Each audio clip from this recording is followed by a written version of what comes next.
These are things every praise leader should learn to do on stage. As a praise leader, there are things you are required to do on stage to keep your praise section thick and interesting. And I'm going to show you these 10 things. Please share this video so that praise leaders out there who are leading praise in their churches can learn these things and then use it to, serve at their capacity as possible.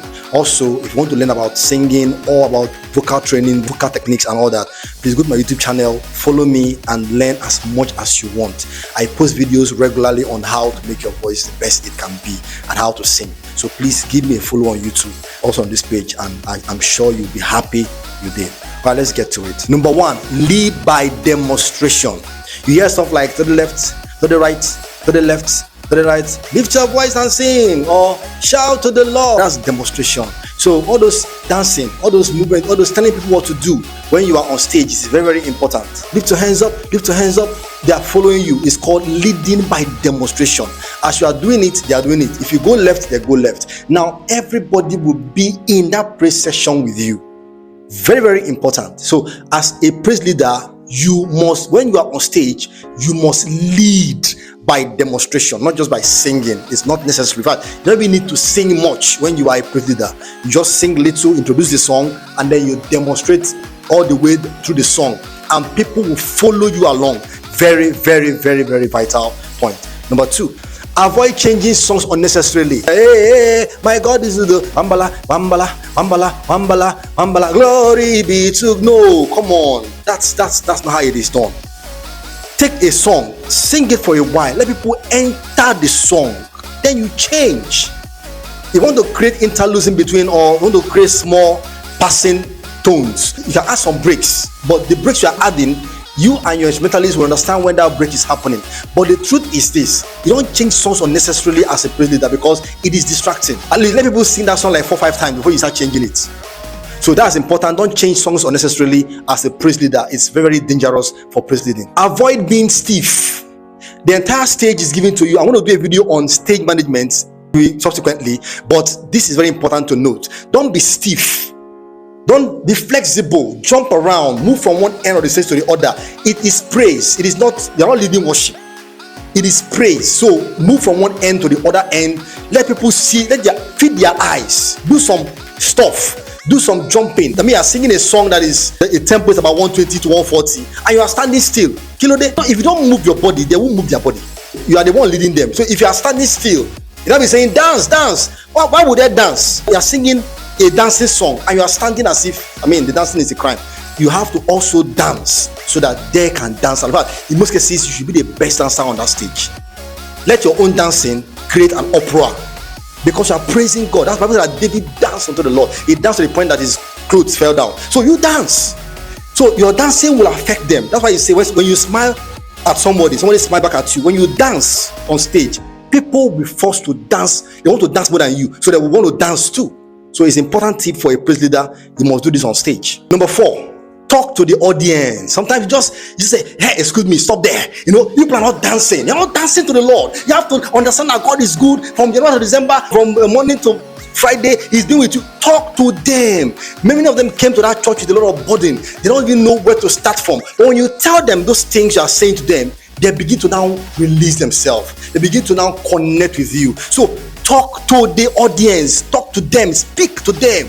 At times, break the song. You had this way for the instrumentalist, and then you face your audience one-on-one and tell them, you're not dancing. You're not dancing. Dance. Put some energy. Put your dancing shoes on. That is talking to the audience. Very, very important. You must learn to do that as a praise leader. Change the song when a song is boring. You might take a song. The song is sweet to you, but to them, they are finding it hard to connect. It's boring. They don't like it. Notice that the tempo is dropping. Change that song. For more advanced choirs, the band leaders, the instrumentalists begin to change and ask a few things for you to switch. But if you are smart, you can just change the song with style, and it will change the atmosphere. I've been in a church where some songs were going so poorly along the line. Another person that just took a song, but everywhere changed. The atmosphere became fire. For choir masters, have like 2-3 praise leaders on your Sunday service list, so that when one particular person is not singing the way that drives the audience, you can just tell him to calm down and then interchange them. Why? Because most people carry a spirit. When they come on stage, people are able to warm up to them. So you must know your choir perfectly. Another point is avoid going off key. Very, very important. If you are singing praise and you go off key, it's more noticeable than when you are leading worship, because worship is quite a little bit calm and smooth. But when you go off key in praise section, it's always an issue. So try to not go off key, and also try to not go off beats, because going off beats is even worse than going off key when it comes to leading praise. Why? The main element that is noticed when you go off beats is the drum, the timing.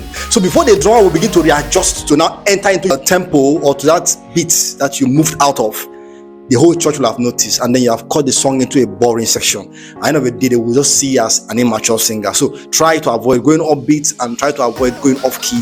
This is very, very, very, very, very important. Another point is sing within your range. Your range is very, very important. If you take a song that is higher than your range, you're going to struggle throughout the particular song, particular praise section.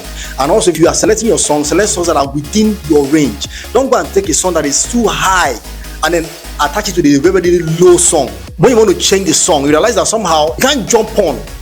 So you end up either singing on a wrong key, or you end up, struggling out of beats because the song is too high for you. You can't take it anymore. So when you're selecting your songs, and practice those songs when you're selecting them, select songs that are close to each other in terms of range. Let it be between 3 different notes, because I know the way people take songs that are too high for them, they sing outside their range, and 1, they become too exhausted, 2, they go off key, 3, they lose their voice, and then 4, they go off beat. So these are things that happen when you start singing outside your range and it's uncomfortable for you. So please try to avoid that. It's very important. Then finally, and this is very important, don't be controlled by your emotions when you are leading praise.